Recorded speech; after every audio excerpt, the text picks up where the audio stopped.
Welcome back to another episode of the Karter Cast. I'm your host, Karter Baughan. On today's show, Western Conference Preview. Yep, that's right. It's NBA season. Basketball is here this week. Right now, we got NBA Western Conference Preview for you. We do our most confident over and unders on the betting futures. We also talk about which teams are going to disappoint. And we go through and we talk about every single team in the Western Conference this year, preview them, and then also we'll have our Eastern Conference show. Make sure to tune into that as well. It'll be out at the exact same time. So right when you're done with this pod, go ahead and go over to the other one. Download SeatGeek, use code KarterCast, $20 off your first purchase. Let's get into the show.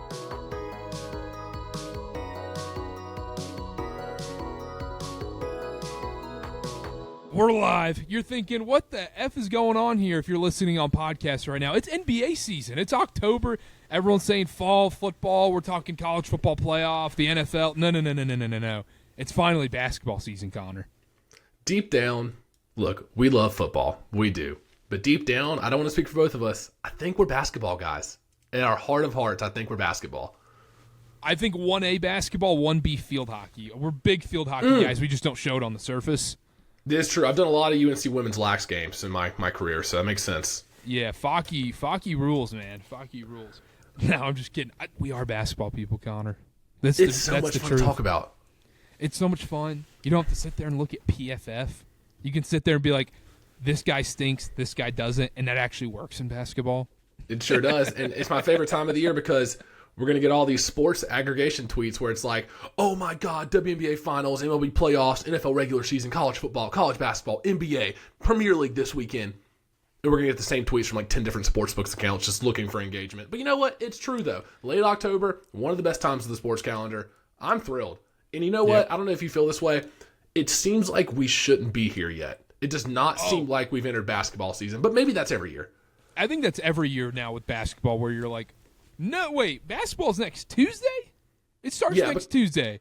You think basketball, cold weather, it's like, oh, maybe late November should be in basketball mood. But no, it's literally mid-October nowadays. It's crazy because I turned on ESPNU. UNC was doing a scrimmage against Memphis. I was like, this feels wrong. It felt right to me. I was sitting there scratching that itch. I'm like, golly, the Seth Trimble, he's looking nice. Okay, and all the right. Cooper Flag commercial came on, and I turned the TV off. Duke's playing some NAIA school that's Abraham Lincoln University somewhere in Pennsylvania on Saturday. I'm all in. That's their first 10 games. No, not this year. I'll be in Atlanta for that Kentucky game. Anyhow, It's NBA time. You read the title. That's why you clicked on the episode. NBA Western Conference Preview. That's why we're here. So in years past, we would go through every single team, and we'd sit there and be like, well, what do you think about the Sacramento Kings this year? And we go through and talk about it. We're shaking it up this year, Connor. We're shaking it up. We're not doing what everyone else is doing. We're going to do some categories this year. Running through the teams just feels a little monotonous where it's like, all right, over-under's this. What do you think about this? It's the same thing for 15 teams for 2 conferences. I want this to be more of a conversation where it's like, I think this team's going to do this. Here's why. Well, I think maybe for this category, this team's better, and here's why. I think it's going to flow better for this NBA preview. And I think the important part of that is why, because I don't think we're very confident this year on a lot of teams, because I think the lines have gotten really sharp at FanDuel and other books, and there is more parity than ever now in the 2 through 20 range. And we say that, I feel like I've said that the last 3 years we've done this show, but it's true. The talent level goes up every year in the NBA. They're more than ready for 2 expansion teams. You look around the league, everybody's got 5-6 guys. I'm like, man, they're awesome. Just about every team. Maybe like 26 of the teams. Maybe like 25 of the teams. We'll talk about, on the Eastern Conference preview that'll be out shortly after this one, we'll talk about some teams that maybe 2 guys? Yeah. I will say, I might get stoned for this. I might get criticized for this. I think I'd rather watch. I'm excited for the NBA because I think I'd rather watch Pistons Wizards on a Tuesday night than a random Big 12 college basketball game. I will stake my claim on that. I'm a League Pass guy, League Pass connoisseur. Those random college basketball teams that I don't really care about, like a Baylor TCU basketball game. Why do I care about that? Yeah, that's where we're separated. College basketball's in my blood. It's in my blood. Like, ACC is a different story, but, man, NBA, I don't know what it is. Like, there's no continuity in college basketball. It's because the NIL, all that stuff, it's great for competition levels and, like, lower teams having a chance against these more powerhouse programs. But the NBA, I just feel at home. I know all the guys. I know what I'm watching. And, yes, some of the games might stink. Sometimes the product might stink. But overall, it's a higher level of basketball. It's for sure a higher level of basketball, but it's also a mix of okay, let's be honest, on a Tuesday in January, the NBA guys are probably going 60 to 70%. Meanwhile, the college guys are going 110%. That is true. And I want to put a caveat. When it's ACC, when it's Carolina, obviously I'm locked in there. But if it's just two random teams, I can't do it. Can't do it. I don't know. That's where we're separated, Connor. That's where we're separated because Pistons Wizards not going to get me out of bed, especially this season. But let's start off. Let's get things going here. We're going to start off number 1 seed in the Western Conference. Will be the Oklahoma City Thunder. It's the clear choice here. I wanted to start here because this is a chalk answer, but it's the right answer. I don't want to be cute and be like, oh, well, the Pelicans or Grizzlies might be. No, it's the Oklahoma City Thunder. They addressed all the holes in the offseason because you look at their problems last season. Number one problem, spacing with Josh Giddey in that weird lineup they had. And they addressed that by replacing him with Alex Caruso. And the thing about Josh Giddey is he's a great player. I like him. He went to Chicago. I like him as a player. He's just not a fit for this Thunder team. And in an age where every NBA team has so much talent, fit matters a little bit more than just putting the best 5 guys on the court, especially nowadays. So they addressed that problem with Caruso, who's more of a corner 3 threat, more of a defensive threat, can guard the ball if he needs to, brings that tenacity. And the other point is the rebounding. It was a glaring issue in that Dallas playoff series. They addressed that with Isaiah Hartenstein, which he's out 5 to 6 weeks, came out today, but he'll be there most of the season.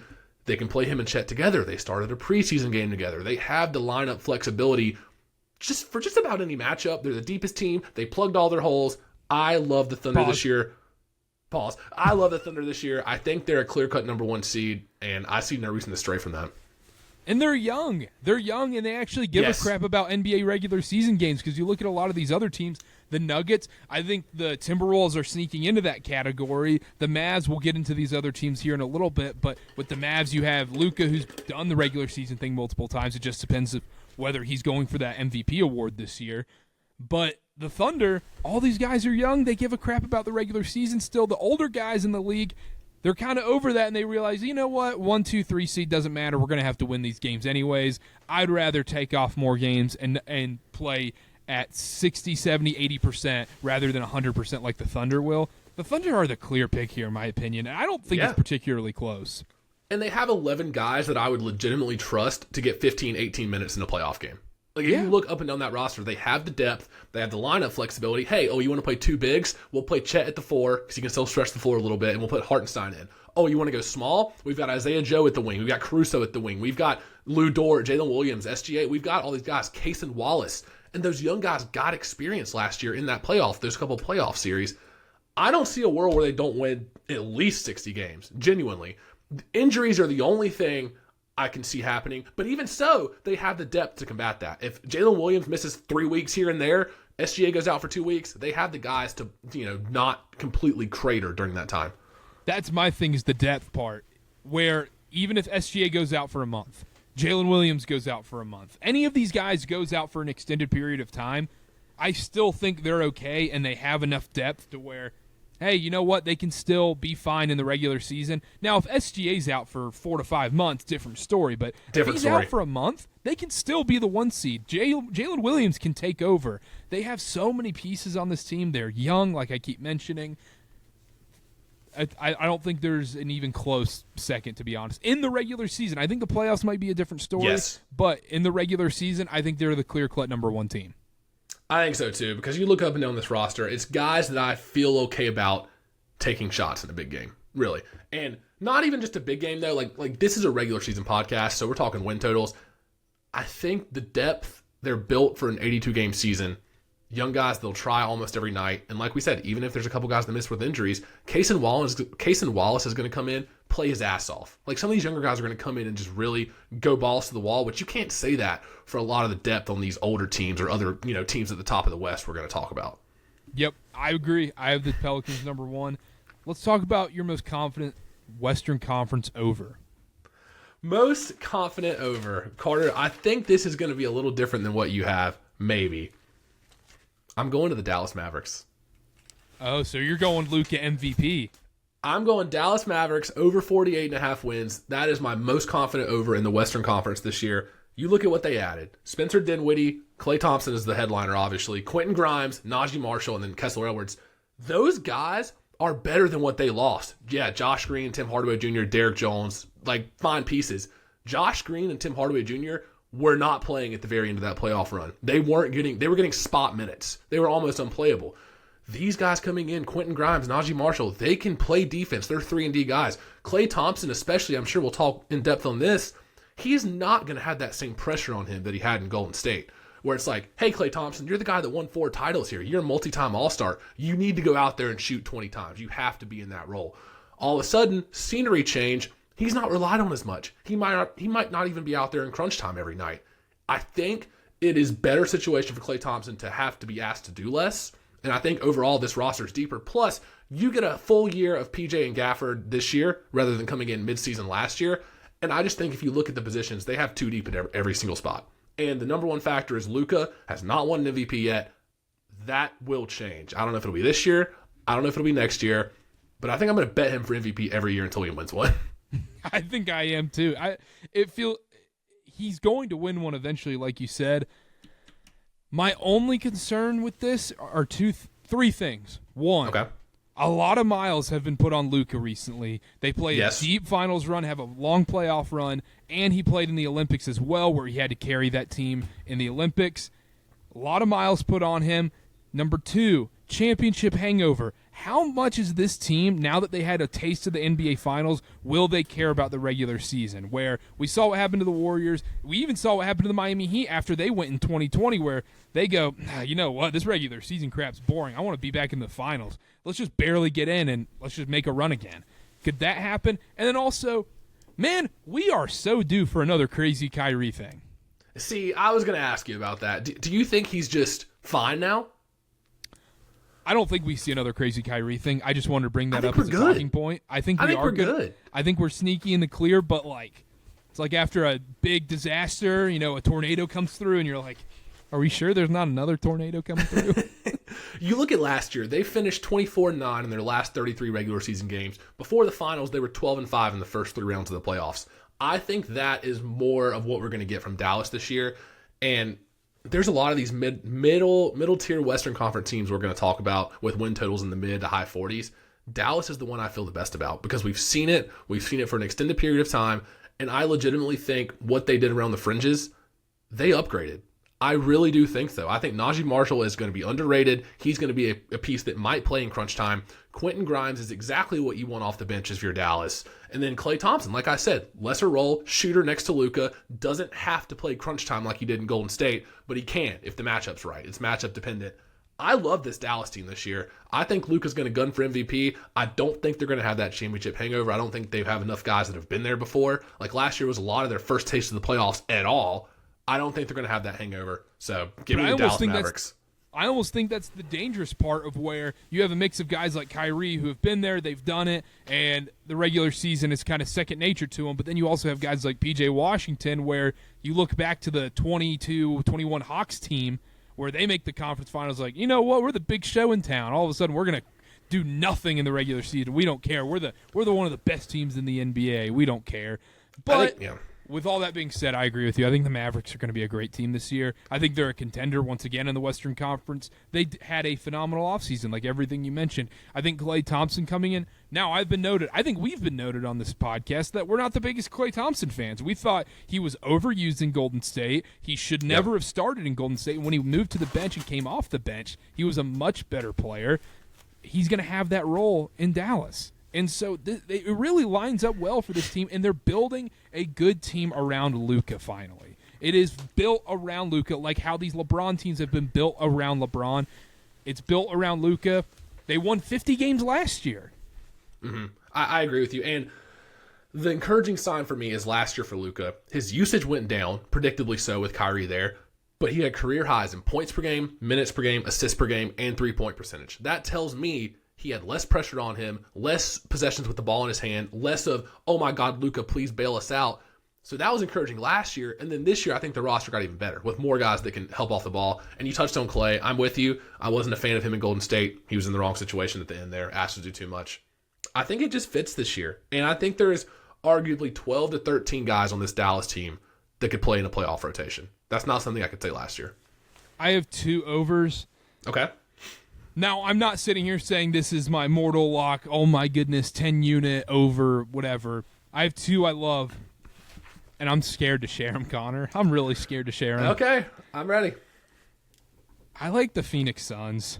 I like the Phoenix Suns over 48.5. Last year we were down on them. We said 50.5, or 52.5. What are we doing here? This team, they can't stay healthy. Bradley Beal not playing this year does not matter. They brought in Tyus Jones. That's a huge regular season addition to this team. They have a point guard for once. They finally have a point guard in Phoenix. Budenholzer always wins in the regular season. His teams never disappoint in the regular season. Now in the playoffs, different stories sometimes, most of the time. But in the regular season, they win a lot of games. They won 49 last year. Why am I supposed to expect them to be worse? Give me the Phoenix Suns over 48.5. I love this pick. That was my number 2 team I had for most confident over was the Phoenix Suns. Like you said, last year, 49-33. Guys weren't playing. Vogel was a weird situation. Nurkic was out for a while. Didn't really have a bench. What the Suns did in this offseason around the fringes, we touched on it whenever free agency happened. It was immaculate. To add Tyus Jones for what, $2 million a year? I think he's making $2 million this year. This is what every Laker fan dreams of, where they go, "This is our offseason. We're going to do this. We're going to get Tyus Jones for $2 million." No, you're not. The Suns did it. Yeah, they did, and I can't believe it. And the coach can't be understated. I think Vogel's a fine coach. Budenholzer, after a year off, he is the regular season whisperer. You're right. All those years in Milwaukee, they were winning 55, 60 games. And I think, man, I don't know. Like their additions, Tyus Jones, Mason Plumlee, Monty Morris, Ryan Dunn in the preseason from Virginia's looked really good, actually. I think this team upgraded. Don't go. No, not Ryan Dunn. He can't shoot. He's looked okay, but he's been shooting, which I could not believe. I don't like that. That's a bad sign if you're a Phoenix Suns fan. Do not let that man shoot. But he's a great defender. He's going to be that bruiser that they need where Booker and Durant, they want to take off a little bit on defense for a night. Don't worry. Throw Ryan Dunn in there. He will defend any position 1 through 4, maybe even some 5s in the NBA. Yeah, and another encouraging sign, Devin Booker looked great in the Olympics. Going into the Olympics, I really thought, I was like, man, Devin Booker might be the odd man out. Like, where are the Booker man that's going to come from in this Olympics? He looked great. They could keep him off the floor in crunch time. He was playing crunch time with those guys. I think he takes another step this year because last year it's a little weird adjusting to playing with Bradley Beal and a lot of interchangeable parts and moving pieces, especially on the bench. I think they're going to have more of a consistent rotation this year in that point guard position where they tried to go, let's just play 5 wings or 4 wings in Nurkic last year. Didn't work. Tyus Jones, Monty Morris, that's a legitimate NBA point guard rotation. And they don't have to be on the court at all times. But when they're needed, they have it, which is a luxury they didn't have last year. So I love this. I don't see a world where they're worse than last year. No way. Injuries is the only thing, and you can say that about every single one of these teams. Yep. Talking about Mike Budenholzer, this is very timely because Tony Bennett just retired, but I am very confident in saying Mike Budenholzer is the Tony Bennett of the NBA. Just elite in the regular season. Somehow, some way, everything fell his way one year and finally won the title. Might not ever do it again, but will still win a gazillion regular season games. Plays a kind of grosser brand of basketball. I think they're the same person, just one's in the NBA, one's in college. That's a good comparison. So you're not confident the Suns in the playoffs then? We'll find out. I might be. I tell you what, the one thing that worries me is the center position. And there's no rim protection. It's Joseph Nurkic and Mason Plumlee, which those guys, they have their strengths. Offensively, they have their strengths. But defensively, it's a little worrisome. Defensively, they are a poster waiting to happen. They are every single 6'9" wing that can slam it is like, if I blow past my guy, I can just yam it on them. Just I'm going to be on House of Highlights tonight. Yeah, Nurkic's feet aren't coming off the ground. Plumlee will jump and he'll still get dunked on. That's what I love about Plumlee. Plumlee he is very willing to get dunked on no matter what. He's like, yeah, it's fine. I just get dunked on. That's who I am. Next play. Yeah, next play. Let's go. Next play. It's fine. I love it. But rim protection does worry me a little bit with this team. But the talent is there. The talent's there. So I will say, do you think Kevin Durant takes a step back? What is this year? He's drafted in 2007. We're getting up there in the years. I don't worry about Kevin Durant. I only worry about his health. Timeless. His jump shot, his size, his ability. He doesn't play a super demanding style of basketball either, where he relies heavily on his athleticism. It's more so just his game. So sometimes you want to be more assertive, which is crazy. Mm-hmm. But like when he played in Golden State, he fit right in and playing with Booker and Beal. Sometimes you're like, hey, Durant, we want you to shoot 25 times. We don't need Bradley Beal shooting 20. like take over. Most confident under. Most confident under for me, I don't think this is going to be very flashy. I'm just going to go Portland Trailblazers. That's Genuinely. Well, That's it's the right answer. Because if you really look at this Western Conference, there's 13, maybe even 14 teams that are really going to want to compete this year. And they are not going to throw in the towel in early February like we saw the last couple of years. Like we've had 5, 6 teams. Like last year, you look at the standings. Wizards, Pistons both had 15 and 14 wins. Bottom of the West, Spurs, Blazers both had 22 and 21. They threw in the towel early. There's not going to be as many teams this year that throw in the towel early and finish with 25, 30 wins. Like these teams are going to want to compete. Portland's talent level is just far and beyond below every other team in the conference. They have a hodgepodge of guys. I don't know. I don't see them. I know it's a low number. I don't care. I don't see them getting to 20 wins. I don't see it at all. I think Scoot can put up some big numbers this year, but I don't see it. This conference, you mentioned it. It's not crazy to say there are 14 potential playoff teams in this conference. Yeah, I think you're right. And the only other team I'd be like, maybe they'll start tanking is the Jazz just because we've seen it before. But but realistically, they're too good. They'll have 30 wins. And they extend Lauri Markkanen, and all of a sudden you're like, this team has too much talent to really tank. They're not as bad as the Nets and the Wizards and the Trailblazers of the world. Yeah, and I know the Blazers had 21 wins last year. There were more teams tanking at the end of the year last year. We will not see it as early this year. In this Blazers situation, I mean, they have $90 million tied up this year with DeAndre Ayton, Jeremy Grant, and Anthony Simons. Do you really want $90 million tied up with those three guys? I don't think you do. I don't know. Simons is fine, but the other two, this is my pick to have the highest odds for the number 1 pick this year. I really think so. Just even because they're in the Western Conference?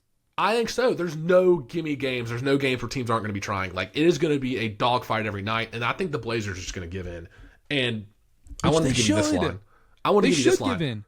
Over under 4.5 guys getting traded off this team by the deadline.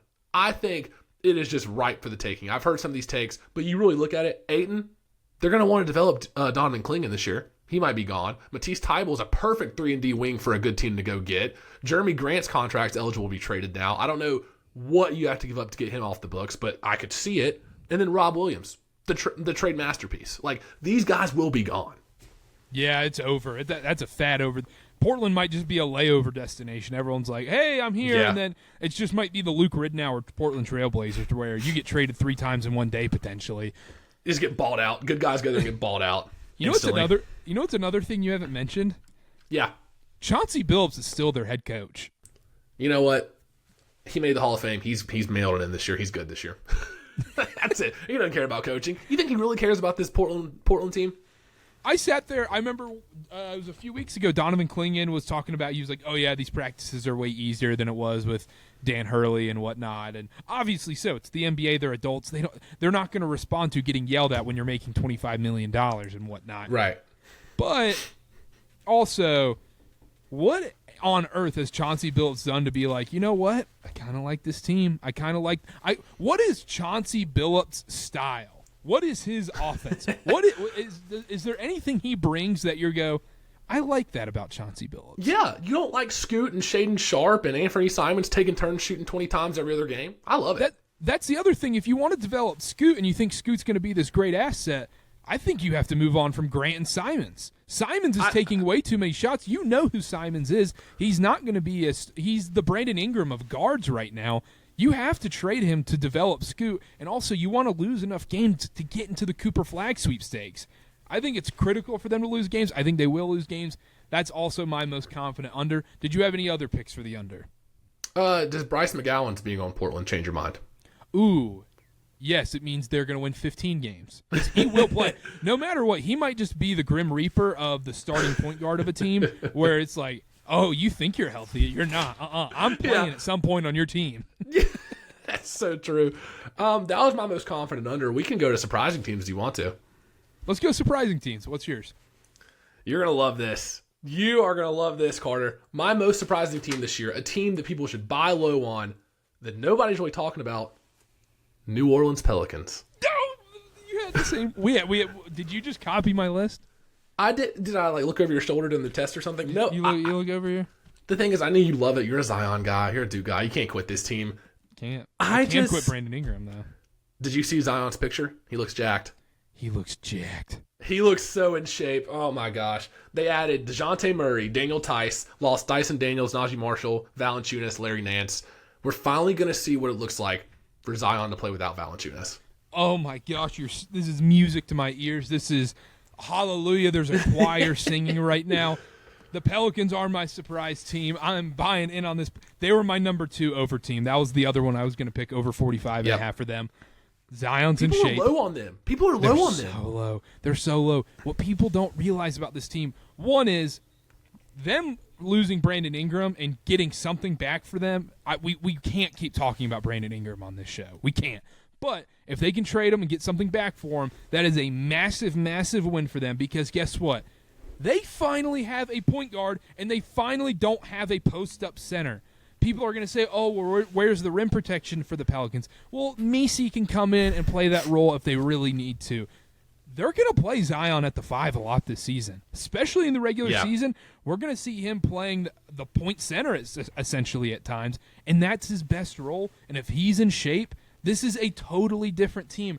And he was out of shape at some points of last year, and they won 49 games. Brandon Ingram was hurt a good chunk of last year. They won 49 games. They bring in DeJounte Murray. They finally have a point guard. C.J. McCollum's not bringing up the ball anymore. Jose Alvarado's not having to play big minutes for this team anymore. I love this Pelicans team. I absolutely love this. I don't know how they don't win 50 games, to be honest. Other than, I'm going 50. Wow. There are so many 50-win teams. I think it's going to be a little uncomfortable. How will Brandon Ingram respond to being the 3rd, maybe 4th option on the court at sometimes? That's a great point. And that's my one caveat. Because Trey Murphy should be playing. And they weren't quiet about wanting to move Ingram in the offseason. They just didn't get any offers for him. They were not quiet about their intentions. It was the worst kept secret in the league. How's he going to react to that? And you're right. Trey Murphy needs to be on the court. Herb Jones needs to be on the court. They were like, oh, we're going to play Herb Jones at center. That's not going to last. We're going to see an uncomfortable amount of Daniel Tice this year, but he might be a better fit next to Zion than Valanciunas was. So that might be okay. He might just be a smaller Valanciunas.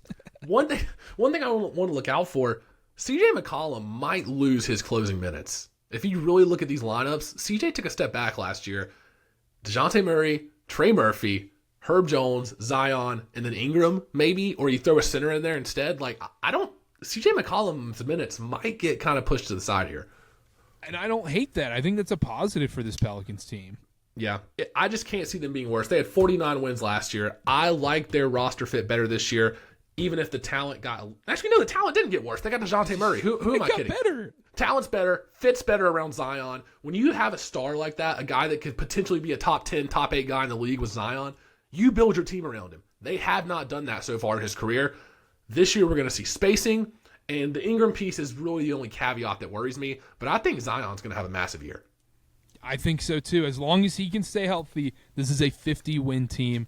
And hopefully they can trade Ingram and get some kind of pieces back, whether it's in picks or whether it's in role players, whatever it may be. But I think the Brandon Ingram piece, you mentioned it 1,000 times. We talked about it. We don't have to keep going. The Pelicans were my surprising team. Did you have another one on that list by chance? Surprising team? No, Pelicans were my only one that I wrote down for that category. Do you have another one? No one else. No, I just had Pelicans. But because you look at these other teams in the Western Conference, it's hard to pick a surprising team because these win totals are all in the 40s except for the Jazz and the Portland Trailblazers. I think the 13th worst odds are the Warriors? No, Clippers. Never mind. Scratch that. Oh, yeah. Scratch that. Clippers. But yeah, let's just do disappointing team then. My most disappointing team, I actually wrote down 2 for this one. The first one I'm going to go with, I actually feel pretty good about, the Memphis Grizzlies. Okay, so I have a point about the Memphis Grizzlies is that every single NBA show goes, why isn't anybody talking about the Grizzlies?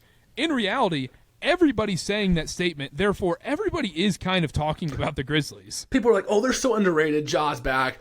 The league is so much better than when they had 50 wins 2 years ago. The league is just better. There's more teams in the West that are going to be in that mid-40s win total range. I don't see it with this Grizzlies team. They had 33 guys play a minute for them last year, which is absolutely nuts. I know the injuries. I know all of that. Jaren Jackson's already banged up this year. Luke Kennard's already banged up this year. Gigi Jackson's out for a few weeks still to start the season. They've already started with the injury BS again. Ja coming back, I think he'll be great, but they are putting a lot of trust into Zach Edey. And I'm here to tell you, he might look great in the preseason. He might look great in the summer league. He might look great on certain nights against certain matchups. He's not a starting center in the NBA. He's not. Not in today's game. Do you really think he's going to get 10, 12 post-ups a game to make it worth it to have him on the court like that? I think he's a traffic cone on defense. In an era where teams are moving to be like, we need bigs that can switch. We're going small to switch on the ball. We need people that can rotate and be quick and stop the dribble, and bigs that can hold up on the perimeter against these fast guards. Zach Edey's not one of them. I think he's going to get absolutely torched, flamethrown on defense. Like, I do not see it on defense with Zach Edey, and they're putting a lot of trust into him as their starting center from day one this year. I think the rest of the Western Conference is a lot better, especially in the middle of the pack. I like the Rockets more than them. I like the Pelicans more than them. I like the Mavericks a ton more than them. I don't see it with this Grizzlies team. I think they're going to be fighting for a playing spot. The other added piece is Ja Morant hasn't played much basketball in 2 seasons, and he's had 2 pretty big injuries during that time, and especially the way he plays, he's going to get injured. He plays like a bigger Derrick Rose. And also adding to that, when you haven't played a lot of basketball in a couple years, you get rusty. We see this happen all the time with holdout guys in the NFL. Look what happened to Le'Veon Bell. Misses a year and a half or so of football. All of a sudden we look back and he's nowhere near the same player. This win total you have right here is expecting guys who are injury prone to stay healthy, Zach Edey to all of a sudden become better than Rudy Gobert at this point, and Ja Morant to not have any off-the-court issues and stay healthy throughout the season. It doesn't make sense to me. And he's got to come back to his former self, an all-star caliber starter level player. I don't think that's going to happen. I 100% agree with you there. I think that's a great pick for most disappointing team. And it's nuts because this is a lot of people's sexy pick to be like, ooh, Memphis might be a top 3 seed in the West. Like, watch out for Ja. It's because the lasting image of Memphis in their minds is from, 3 years ago, whenever they were really good. The league's better than that this year. The league is a lot better than that. They've lost crucial pieces from that team. And the one guy we haven't even touched on yet, what do you get from Marcus Smart this year? What do you really get from Marcus Smart? The guy that Boston said, nah, we're good. We're going to move on. What a trade that was. What a trade. That's unbelievable. I just don't see it. I think 47.5 is way too high. I get it with the injuries last year. They only had 27 wins. I don't care. 20 wins better, 21 wins better, even with everybody healthy, which they aren't already. I don't see it. I think Memphis is going to be one of the most disappointing teams in regards to expectations. Wow. I totally agree with you here. I'll go with my most disappointing teams. Okay. People aren't going to like this, but it's just too clear and obvious. It's both teams in Los Angeles. Both Los Angeles teams are going to be terrible. The Clippers, for one, that one, we don't even have to get into them. Kawhi Leonard, Shams already tweeted out that Kawhi Leonard's getting surgery and has to go into rehab. Let's just say Kawhi Leonard is not going to be playing this year. Him and Cam Rising can be in the rehab facility together and just sit out and just steal They might money. be the same age. They might be the same age at this point. I know. That's a great point. The Clippers are going to be terrible. It's going to be the James Harden show every single night. They might be frisky, and if their win total goes down below 28, 27, something like that, I might just reverse it and go all of a sudden be like, okay, they can win 29, 30 games just because Harden's going to play a bunch of games and they're just going to win stupid ones. But the Lakers. What excites you about the Los Angeles Lakers? We sit there and hear J.J. Redick saying, oh, we're going to be this analytical powerhouse.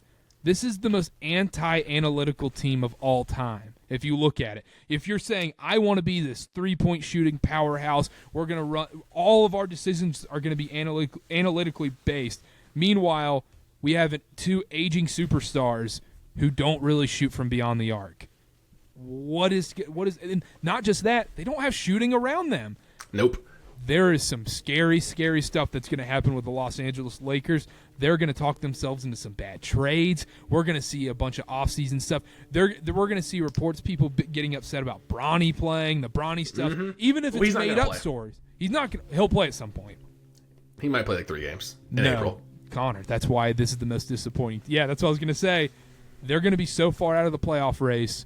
They're going to – LeBron and Bronny are going to play a couple games in March. LeBron's going to fake a groin injury or something, and all of a sudden you're going to see, oh, the Lakers went 31 and 52 or whatever 50 this year, and Bronny's playing a lot of games at the end of the year, and that's how we're going to sell tickets. I think this is a bad year for the Lakers. I'm also worried about the Lakers, and I've been accused. There's allegations of me being somewhat of a bronzexual on this show the last couple of years. I think the Lakers are one of the most worrying teams in the league this year. You look at what you got last year, 71 games played for LeBron, 76 games played for Anthony Davis. Number one, I don't see that happening again. There is no shot that they don't miss a combined, at least 30 games this year combined. That has to happen. There's no shot they play above 70 games each next year. There's so many other West teams where I like the depth more than this Lakers team. The starting five, it is what it is. It's a serviceable starting five. D'Angelo Russell, Austin Reeves, who's been a little shaky, LeBron, AD, Rui, fine.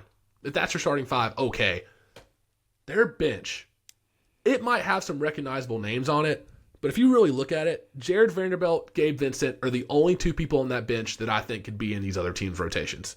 Jackson Hayes, Max Christie, Christian Wood, Cam Reddish, Jalen Hood-Schifino, those are guys we're going to rely on off the bench. Those aren't going to make 13 of these teams in the conference rotations. They are not playoff guys. If you're giving 20 minutes to those guys off the bench, I'm sorry, it's not going to cut it. And what have we seen? LeBron's been in the league a while, right, Carter? We've seen a lot of LeBron-led teams. Where does he have the most success? When he has shooting around him. You know what this Lakers team doesn't have? Shooting. They don't have guys that can stand there and hit 42% from three. And J.J. Redick is out here saying they want to shoot a bunch of threes. With who, buddy? They can shoot as many as they want to. They can shoot. Go ahead. They're going to be last in percentage. I do not get it. Redick's going to have to suit up himself. What if that happened? They're like, the roster's looking a little thin tonight. We're low on shooting. What if all of a sudden they're like, hey, the assistant coach, you're up tonight. I got to suit up. Remember that one point there was that Lakers game during the Robert Sacre era and stuff where Steve Nash was had a broken back, and they're like, Steve, you have to suit up or else we have to forfeit this game. Yeah, and it's just the one where the Nash guy's laying on the bench. Yeah, against the Cavs. Well, the other worrisome thing about the Lakers is I think they got honestly a steal with Dalton Connect. But he has to be good right away if they're going to hit this win total. He has to be double figures off the bench 20 minutes a night from day one. And I just don't know if I see it. I think he's going to be great. But to ask him to do that much instantly, which they have to do, that worries me as well. I think he's going to be solid as well, but I also think he's going to be a defensive liability at times in the NBA. Yeah, that. And I'll close on this. We've said the league is so deep probably 5 times already. There are going to be so many less easy wins for a team like the Lakers. And that's not even touching on the fact that it's LeBron and the Lakers. You're going to get a lot of these bad teams' best shot. Even if it's the Blazers coming to town, you don't think Shaedon Sharpe wants to go in there and put up 30 in the Lakers' home arena? That's a historic arena. They're going to get a lot of these teams' best shots. There's just not as many easy wins on the schedule this year like there were last year. And then I touched on the injury piece. I don't see them both the stars playing 70 games. I think 42.5, it's a low total. What they had last year. They were 47 and 35 last year, and that's when everything went right. I think the depth of a lot of these other Western teams got better. I think the Lakers got worse. Don't think the injury luck's going to be on their side like it was last year. I love the under here. Blow it up, team. Well, we're going right back to LA. We're going to the Clippers because you just touched on it for your most disappointing team. Clippers win total right now, as of taping, it was 37.5. The Kawhi Leonard news got hit an hour ago probably. Number one, I went and rushed and put in a max unit play on Clippers under 37.5. Got it in before they took it off. So, kudos to me. Nice. Clippers team, they added Derek Jones, Nick Batum, Chris Dunn, Mo Bamba, Kevin Porter Jr., and then Kai Jones. Those were their additions. They lost Paul George, Russell Westbrook, Plumlee, Daniel Tice. Here's the number one thing with the Clippers. I cannot believe they let Paul George walk. After giving up everything they did to get him originally, teaming him up with Kawhi, they eventually brought in Harden. That was the Clippers are going to be legit now. They've got all these stars. They let him walk for nothing. Because what? Apparently they wouldn't give him a fourth year. Just do it. You've already made your bed if you're Steve Ballmer. You have to lie in it. At this point, you've built your team around these stars. You traded so much to get Paul George and gave up all these assets to make the financials work to keep him on the team. All of a sudden you want to let him walk? For what? Now what's your identity? Now it's going to be a washed up 36-year-old James Harden who's going to get 40% usage. He might even make the damn All-Star team because he's putting up 29 and 12 assists.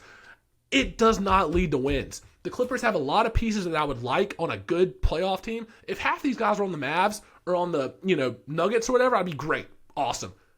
This Clippers team has no identity. And for the first year of a new arena, what's going to be your selling point? Come watch convicted felon Kevin Porter Jr. put up 25 shots tonight. Like, what are we doing here? Like, that's not... Kai Jones is starting for us tonight. Come buy tickets to the Intuit Dome.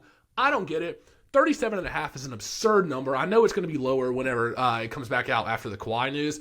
I think this is hands down the blow-it-up team in this conference, probably in the whole entire league. Letting Paul George walk was such a mistake because they're so much worse now. Not saying they would have been great, but at that point, you have to keep him. Couldn't have said it any better myself.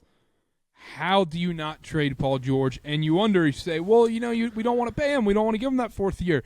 They are stuck. There is no way out for them to being better than they would have been with Paul George. Yep. There's no way out because they don't have their draft picks. Yeah, they are that's what I was going to say. Where they are. They don't have their draft picks, so therefore, Paul George, why not bring him back? You are forced to run it back. And just to say, you know what, we'd rather not. There must have been some disgusting bad blood between Steve Ballmer and Paul George. There has to be something like that. And Kawhi's already out, like we just touched on.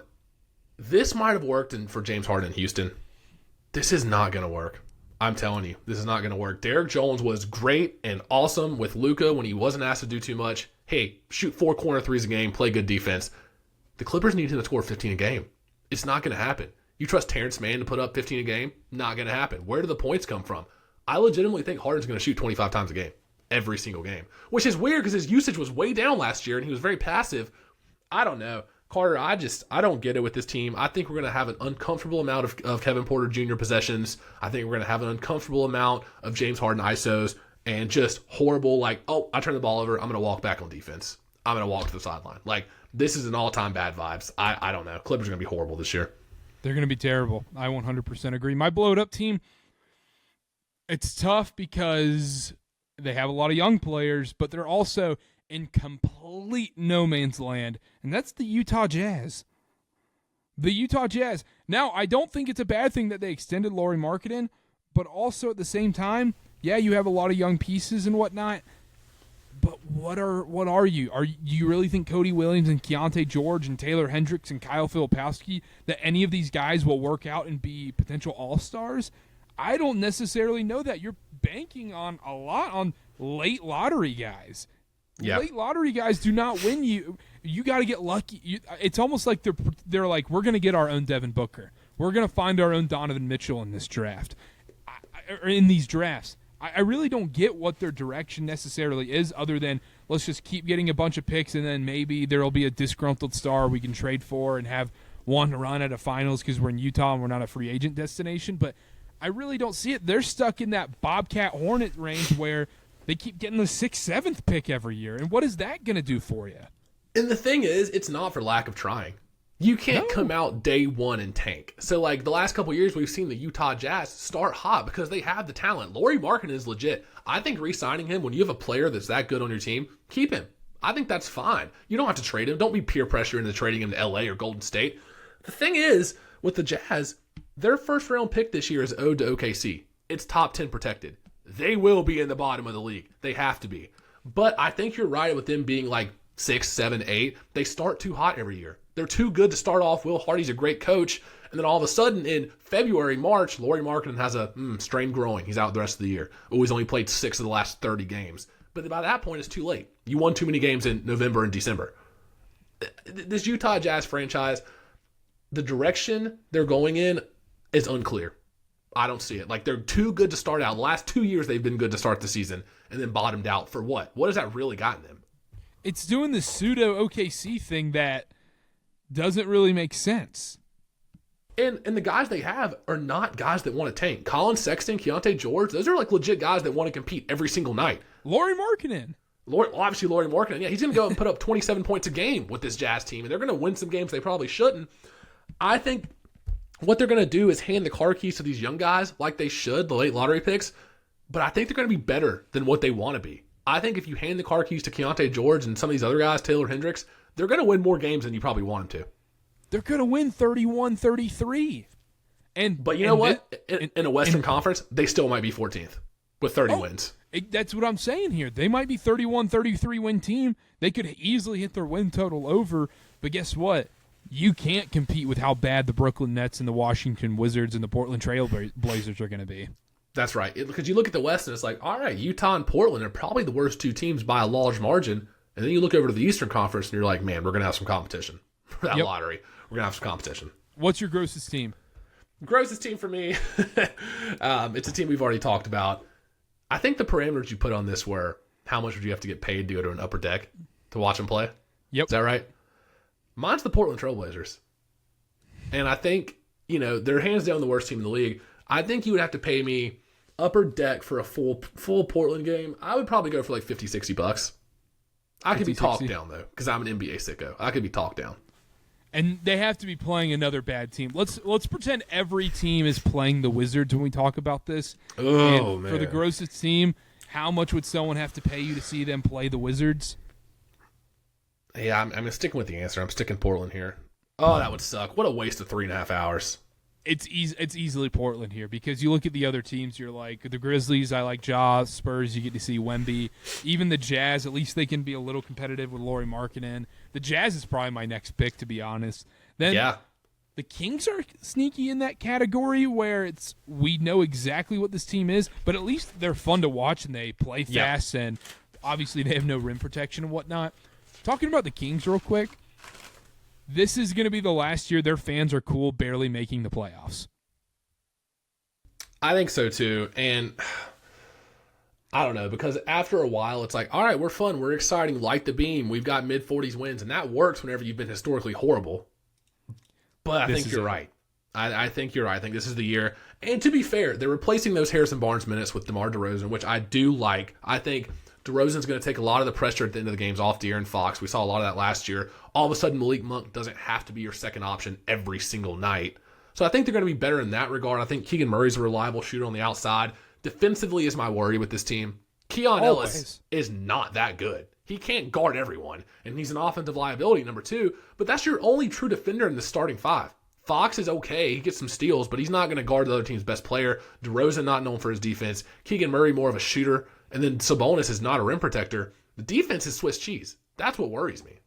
Yeah, they're an overs team. Their totals whenever you're betting NBA games, it's like 234.5 Tuesday night against the Kings. And you're like, yeah, that's a lot of points. But yeah, I will say. Go ahead.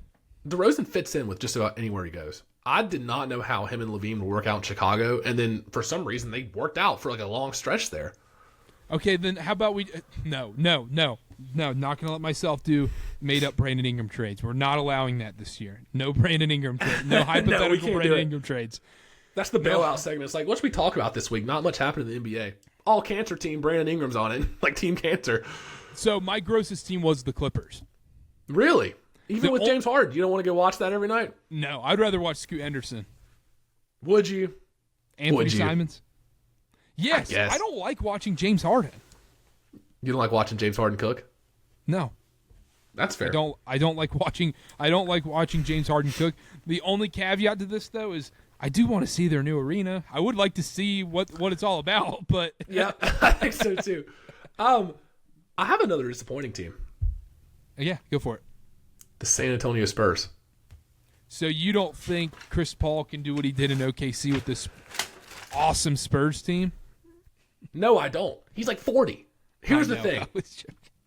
The Spurs getting a win total of 35.5 is absolutely ridiculous.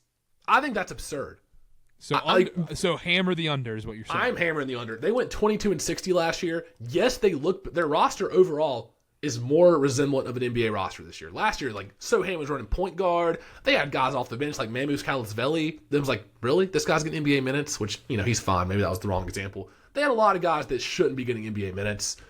The roster's better this year. They've got Harrison Barnes. They've got Chris Paul. Stephon Castle's going to be fine. Is Harrison Barnes an upgrade on this team? He's an upgrade from, like, Jetty Osman. Is he? I think he is. You know what? Veteran leadership, Karter. Locker room. Can't understate it. I just don't know if Chris Paul gets to play 20 minutes a game this year. He's 40. Small guards don't age well. I'll get into it with Damian Lillard tomorrow on the Eastern preview. I don't see Chris Paul. Chris Paul's a liability for this team if he plays 30 minutes a game. 100%. I 100% agree. I think that's a great point. Also, at what point are they going to say, oh, man, we could sneaky be in the Cooper Flag sweepstakes? Hey, Wemby, let's get out of here. Not even the Cooper Flag sweepstakes. We've got a ton of dudes in this draft. We got the kids from Rutgers. We got the BYU guard. We've got a lot of guys in this draft that are good to tank for. I think this is an elite top 5 in the NBA draft, and we're going to see an egregious tank jobs. If you own an NBA League Pass subscription and you're paying by the month, whatever you do, cancel it in the month of March and April, because it's just going to be the worst tanking you've ever seen. You're going to be unless you like watching the Capital City Go-Go versus the Greensboro Swarm. How much you have to pay to go upper deck to one of those games? There isn't an upper deck, so I'm good. I'm on the roof. The field house. It's hard to tank with Wemby playing. So I do think it might be like, hey, your groin hurts tonight, right? Wink. But on the other hand, if Wemby does turn an ankle or some minor injury, they are going to be so overly cautious, which they should. But if it's like, oh, Wemby turned an ankle, he's out 2 weeks, all of a sudden it's 2 months. Mm-hmm. So I don't know. It wouldn't take much. It would be the drop of a hat for the Spurs team to start being bad again. I will say there's a good chance Wembanyama finishes this season as a top 5 player in the league. If he plays like he did the second half of last year after the All-Star break, it was shocking. It was genuinely shocking. And he's put on some muscle this year. I'm excited to watch him. But this Spurs team, they are not 14 wins better than they were last year. There's no shot. Not in a conference where the West is better overall. And also, I may or may not have taken Wemby to lead the NBA in rebounding. Rebounding? Yeah. I don't hate that. Plus 2,000. I thought it was worth the odds. You don't think Zach Collins is going to eat into those a little bit? Probably. There's a couple good teams we haven't talked about, Carter. Yeah, I was about to say, before we get into the All-Star stuff, we got to roll through some of these top teams we didn't even get to mention. The Denver Nuggets. This team is a title contender. I have seen so much negative propaganda about this Denver Nuggets team going into this season, and I don't know if it's because Jamal Murray had such a bad time at the Olympics for Team Canada and in the NBA playoffs, or people are just disgusted with Michael Porter Jr. now. They're saying Russell Westbrook is going to save this team. I don't know what it is, but look, Nikola Jokic still plays on this team. They're going to be in it at the very end of the day. Here's my worry. The win total is 50.5. This is one of my most confident unders. I am terrified to bet against Jokic in the regular season because he plays. Unlike a lot of these stars, he plays almost every game. But you look at the team around him. Jamal Murray, fresh off a 4-year, $208 million extension, was unplayable for Team Canada in the Olympics. And it's international basketball. They had SGA. We don't have to put too much stock into that. But last year, he shot 40% in his 12 playoff games last year. Not from 3, 40% from the field. That's down from 47, almost 48% when they won the finals 2 years ago. That's a big concern. He was also 47% from 3 during their title run. He was 40% during the title run, 31.5% from 3 in the playoffs last year. That's concerning. That's actually concerning. Those are big dips, and the number one reason I'm down on the Nuggets this year is depth. They lost KCP. I'm not saying they should have paid that price that Orlando paid. I'm not saying that at all. But all of a sudden, Christian Brown's nice when it's like, oh, come in and play 15, 20 minutes a game for us. You score 10 points here, maybe take over a couple games and play crunch time at the end, but we don't really need you that much. All of a sudden, he has to play 35 minutes a game for this team. I don't feel confident in him doing that. And you look down the roster, I think Westbrook's fine. He's going to be a fine 6 man. The rest of this team, Dario Saric, fine. Zeke Naji, Peyton Watson, Julian Strawther, that's going to be your 8th, 9th, and 10th guys. They were unplayable in the playoffs last year. They haven't sniffed a minute. These aren't free agent signings. They've been on the team. Denver knows what they have with these guys. Malone won't play them. And now they're going to have to play. I don't see it with this team. I'm telling you, one injury to Michael Porter Jr. or Murray or, God forbid, Jokic, this team is done. They can afford nothing. All that stuff we talked about, Thunder have this kind of depth, Dallas has 12 guys I trust, yada, yada, yada. The Denver Nuggets do not. They have 0 depth. That's got to be the concern with this team. It has to be the concern with this Denver Nuggets team. And also, you didn't even mention, they lose to their first-round pick in De'Aaron Holmes. Yeah, and he was going to contribute. Yeah, anybody's going to contribute on this team. They're going to hold NBA G League tryouts for this team, being like, please, can someone come in and make shots and take the load off Jokic? But at the same time, I refuse to bet against a Nikola Jokic-led team. Now, if he's healthy, this dude can win 50 games with me on the floor. He really can. If there was ever a guy to make non-NBA caliber players look legit, it's Jokic. And I am very curious to see how he plays with Westbrook. And how much of the Jamal Murray stuff do we believe is that dude was just way more injured than he let on?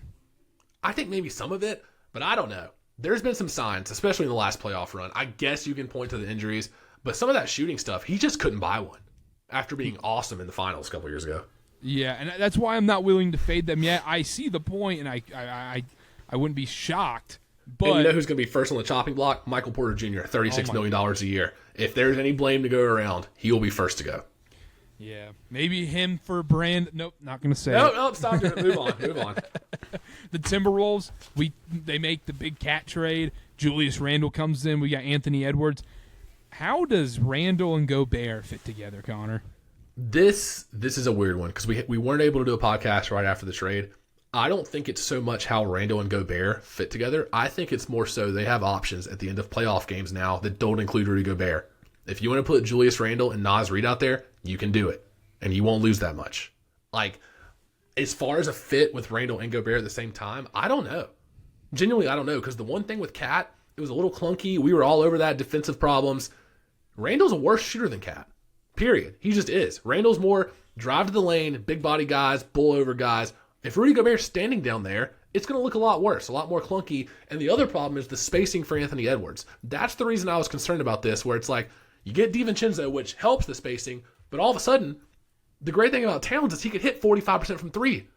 All of a sudden, Julius Randle's not that guy. So I don't know how it's going to look. I genuinely don't. I think they're going to be fine. I think they're going to win a ton of games this year. I think they're going to be in it when it comes to playoff time. But I am very curious to see how this turns out. I wonder if this is a better locker room play. I wonder what was going on behind the scenes with Cat and everything, because it seemed like he was okay with it, though. Like, okay with taking a backseat to Edwards. It seemed like that, and Anthony Edwards would go out in every single press conference after the NBA playoffs and go, Cat's our guy. Cat's the best player on this team. I love Cat. I love Cat. Like, was that forced? Is that what we're seeing? Or was this purely from a basketball standpoint and contract standpoint? I think force is the wrong word for the press conferences. I think it was more like, I know Cat's fragile. I know Cat has an ego, and if I stroke his ego and tell him he played awesome and tell him he's one of the best players on the team, he will play better, and I need that. I think that was the thought process there. Yeah, and the one thing I've been seeing about the Wolves is like, oh, they finally figured out how to guard Denver. They were the Denver stopper. They had two bigs down there, and then they traded Towns. Julius Randle's still 6'9". Naz Reid's still 6'10". Like, you've still got the big bodies down there. I don't think that should be the calling card. I think the more worrisome piece should be on offense and how the spacing is affected, because McDaniels is not that reliable of a shooter. DiVincenzo's out there, which he's a good shooter. And then the number one concern for me, besides the spacing, is the point guard position. We have not even touched on it yet. Mike Conley is 37 years old. He has played over 38,000 minutes in his NBA career. How much more does he have left in the tank? They go out and get Rob Dillingham, which, yeah, exciting pick. I don't trust him from day one. He's spastic. I think it's going to take time to mesh. I think this team is going to take a little while to come together. I'm not saying it won't work. I think it might be a couple months where people are like, wait, what's wrong with the Timberwolves? There's no spacing. Backup point guard's weird. Mike Conley's injured again. Like, it's going to be weird for a while. I think they're going to go under 51.5 wins, but I think they'll figure it out come playoff time. So what you're saying is that the Oklahoma City Thunder are going to get the 1 seed by like 7-8 games? Yes, I wrote that down. I think the Thunder are going to win close to 60 games, and then the rest of the Western Conference. It's not going to be like, oh, we have 3 teams with 60 wins or 58 wins, and then 3 teams that are horrible. It's going to be, we have 12 teams that are within between 48 and 42 wins. Like, it is going to be such a cluster. 2 teams we didn't touch on, we'll go briefly on this: the Golden State Warriors. It's kind of sad. It is a little sad. Additions: Kyle Anderson, Buddy Hield, D'Anthony Melton. Like, those are good pieces. Lost Klay Thompson, Chris Paul, Saric. They the upgraded. Warriors. Yeah, I think it was an upgrade. I think it was kind of an addition by subtraction. But depth with the Warriors is the one thing I've written down. And in an 82-game haul of a regular season, we've talked about depth a lot with some of these teams. It's a big factor. It really is. There's 12 guys on this Warriors team that I wouldn't mind playing 15, 18 minutes in a playoff game. And I couldn't say that last year. I think Kyle Anderson's a good glue guy. I think Buddy Hield will thrive playing off Steph Curry. I think he'll come in and have some big games for them. He's not asked to be a consistent starter, but he's a heat check guy that, hey, if Buddy Hield has it, let's keep him on the court 25 minutes tonight. If not, fine. They have other ways to go. D'Anthony Melton's a good 3-and-D guy. I think they upgraded.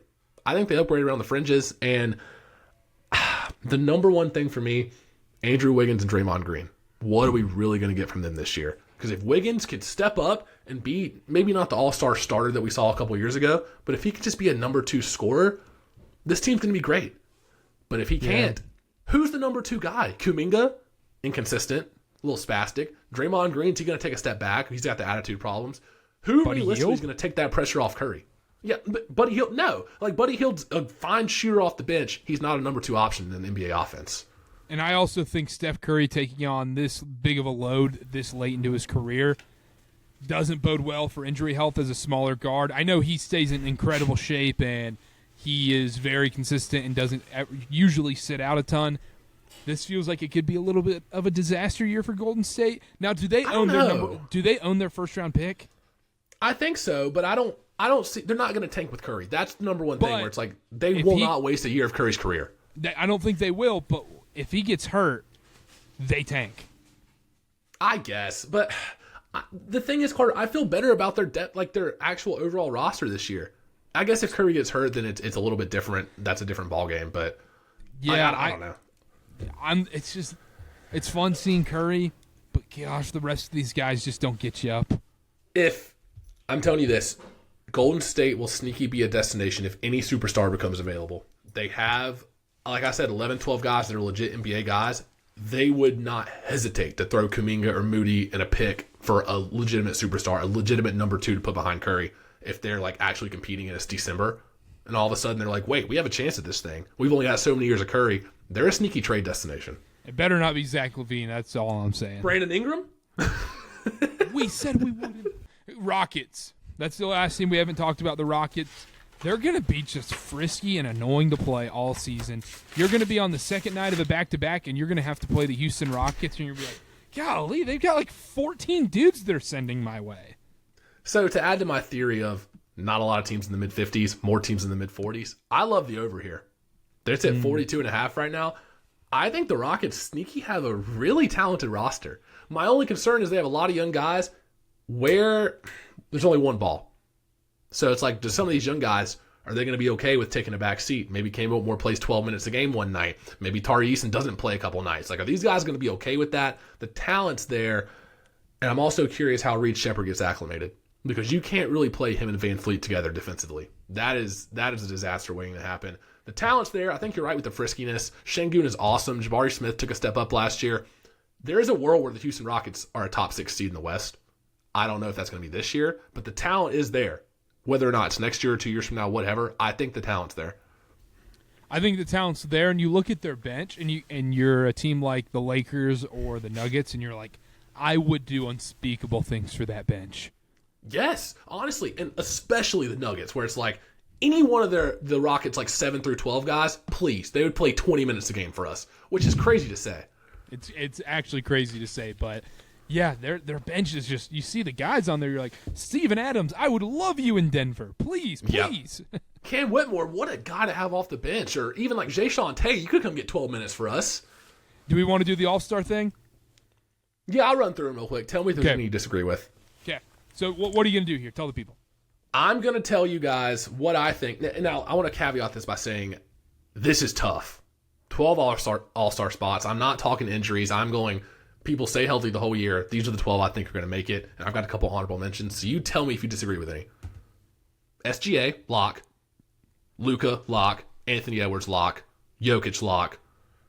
LeBron. I think he makes it. I think he makes it. If he plays 60 games, he makes it. If he plays enough games, he'll make it. But Anthony Davis is on there. Okay. Curry.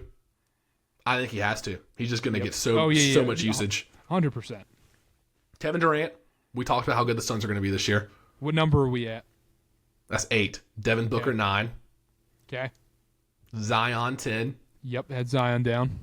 Wembanyama, 11. I don't think there's any shot he doesn't make an all-star team unless he gets hurt. Yep. 12. I've got Jalen Williams. Okay. That's my one, because I think the Thunder are going to win 58, 59, 60 games. They have to have 2 All-Stars. So no Chet. No Chet for sure. No Chet. Ja? No. No Ja. He was an honorable mention. No Ja. No Kyrie. Sabonis. I wrote down Sabonis / Fox / DeRozan. Who makes it from those 3, though? I don't think know, it's but the same scenario we saw last year. Fox and Sabonis are the most ideal All-Star replacements. That 2 Sacramento Kings could be All-Star replacements. And then I wrote down, originally I had James Harden in, just because of the sheer amount of usage he's going to get. Yeah, if he puts up 25 and 12, they're going to put him in the All-Star game. He's a notable guy. So I had about the same list. Julius Randle. No. Does he F around with the All-Star? Not in the West. I don't think he gets enough usage. Yeah, and not in the West either. Not in the West. I think that's fair. I was going to make sure you put Zion in there because I did. You had to put Zion in there. Yeah, I think Ja versus J-Dub's probably the argument there. Yeah, but and that hinges more on me thinking Memphis isn't going to be that great. And if it comes down to it, there's so many guys that have established names, Durant, Curry, Booker, all these guys that you think are going to make it, that if they get in, there's only so many spots left. If the Thunder have 60 wins and Jalen Williams averages 20, 21 points a game, he's in. Wait, you didn't say Grayson Allen. I did it. That must have been typo. All right, that's it for the Western Conference preview. That's it. Make sure to stay tuned for tomorrow or whenever it comes out, the Eastern Conference preview. We're trying to get these out before the season starts next Tuesday. Make sure to subscribe at CarterCast on everything.